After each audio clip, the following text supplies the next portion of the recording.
Next, we're going to begin the before starting engine checklist. So, as the pilot in the left seat, I'm going to call for the checklist. Before starting engine checklist. Before starting engine checklist. Seats, pedals, belts, and harnesses. Adjusted and fastened pilot. Just fastened co-pilot. Batteries. Batteries are on. And armed pilot. On, armed, co-pilot. Oxygen system smoke goggles.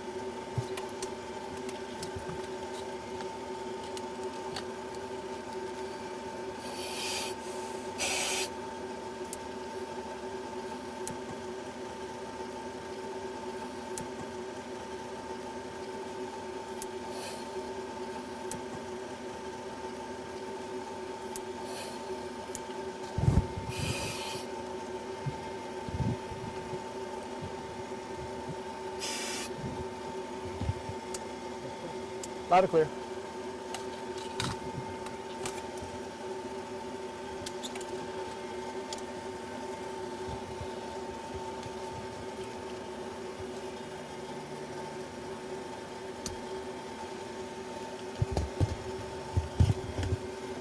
Oxygen system smoke goggles.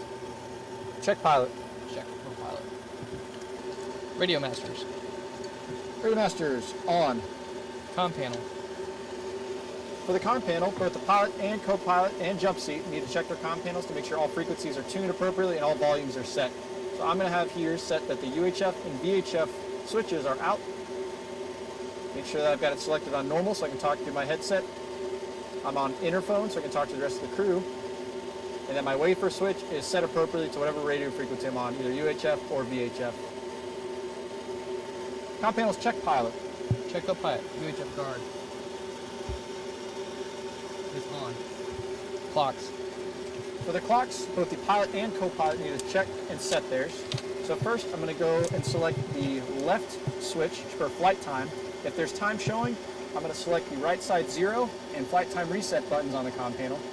At the same time, the clock itself should blank out. Hold it for a few seconds, and when it comes back, it should be 0. This is how you reset your time. Next, I'm going to select the left side for elapsed time and ensure that that can run. Once I know that that works, I'm going to press the right button up to 0 it out and set it as necessary. Clocks are set pilot. Set co-pilot. Emergency lights. Emergency lights, you're going to test them. You would look in the aft compartment, or the aft cabin, and you're going to make sure that all 4 emergency lights are on. Once you've ensured that, close the red switch, and emergency lights are checked armed. Airspeed tone. Check. Landing gear tone. Check. Indicator lights. With the indicator lights, we're making sure that all of our lights are operational. So when I select this switch, we're going to select all the overhead panel lights and make sure that those are on. We're going to go to the shroud panel, make sure that those lights are all on. Come down here, both your pilot and co-pilot side, AHRS indicator lights, and make sure that those are on. And ensure that your annunciator stack, no bulbs are out. Here I'm going to have the co-pilot select the landing gear door light because that won't come on with the indicator lights. And then finally go here to your center console and make sure that your DSP or your MSP lights, and then finally your autopilot transfer and turbulence lights are operational. Indicator lights are checked. Master test system. All right, we're coming back to the overhead panel here. This is going to be a little bit of a CRM task. So co-pilot, call my goes. So the co-pilot's eyes are going to be focused on the overhead panel. My eyes are going to come down to the annunciator panel. The first selection is going to be a flap ASIM. Go. So co-pilot calls the go light, and we're looking down here to the annunciator panel to make sure the flap ASIM light is illuminated. Next, we're going to select the left fire detection. Go. As a pilot, I'm going to select the fire bell off, ensure the left engine fire push light is illuminated. And I'm going to select the right fire detection. Go. Same thing. Press off the bell. Ensure the right engine fire push light is illuminated. Next, I'm going to select the master test system back to off. Checked. Cabin smoke detector.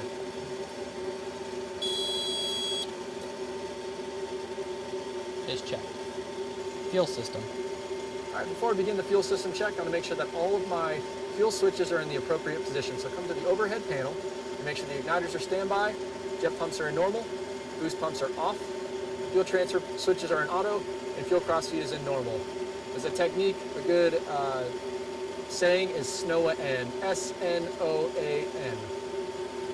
Once those switches are insured in the proper position, come down here to our throttles. Take them both out of cutoff, make sure that the cutoff guard is set, and you're going to make sure that the throttle friction is appropriate. Now, when you're done with that, select both throttles back to the cutoff position. We're going to go up here to our overhead panel and start with the left engine first.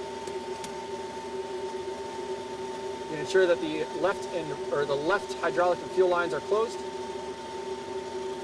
Come back up to the overhead panel, select left boost pump on, the light should illuminate. But with the valve closed, we should still have the left fuel pressure low light. Go back to the shroud panel and open the valve. Ensure both lights are open. When we come back here to the annunciator panel, the left fuel pressure low should go out. Back up to the overhead panel. Lastly, we're going to select the left boost pump into auto. You're going to make sure the left fuel pressure low comes back on. And now we'll do the right side real time. It should be the exact same thing.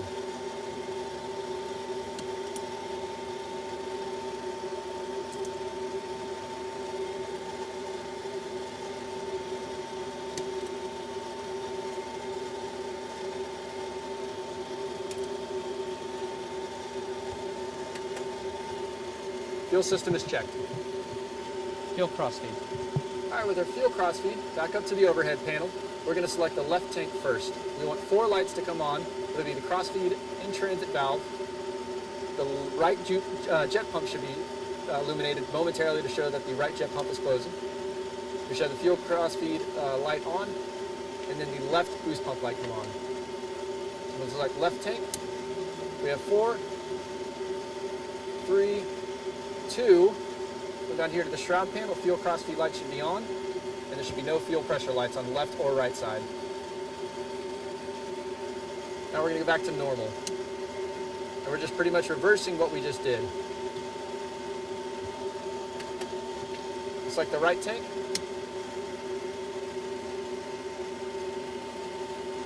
Fuel crossfeed lights on. No pressure lights. Back to normal. Now once you put it back into normal, ensure that no lights on the overhead panel are illuminated. The fuel crossfeed light is off, and the left and right fuel pressure low lights are illuminated. Fuel crossfeed is checked normal. JIPWHIZ. I'm going to select the JIPWHIZ test button and hold it down for a second. 2, 4, 6 lights illuminate, and I'm waiting for the JIPWHIZ test. System, okay. Checked. Autopilot. All right, now with the autopilot, you have to work with the co-pilot as well to make sure this check is completed. Essentially, we want to ensure that our trim engage button and our trim interrupt and autopilot disengage buttons disconnect the autopilot and yaw damper respectively. So normally, we're going to start with selecting the autopilot and yaw damper in the engaged position. And both the pilot and co-pilot are going to select the trim in their turns. And this would disconnect the autopilot only. Next is the pilot. You're going to re-engage it. And you're going to select the trim interrupt and autopilot disengage switch. And this will disengage both the yaw damper and autopilot. Now, as you're completing these checks, you want to ensure that your eyes are on your EHSI. When you engage the autopilot and yaw damper, the autopilot /L and the Y delta, or the Yankee Delta annunciator should go green. When you disconnect them, respectively, they should turn white, and the yaw damper will eventually go out. So now we're going to accomplish this checklist in real time. So as a pilot, I'll continue.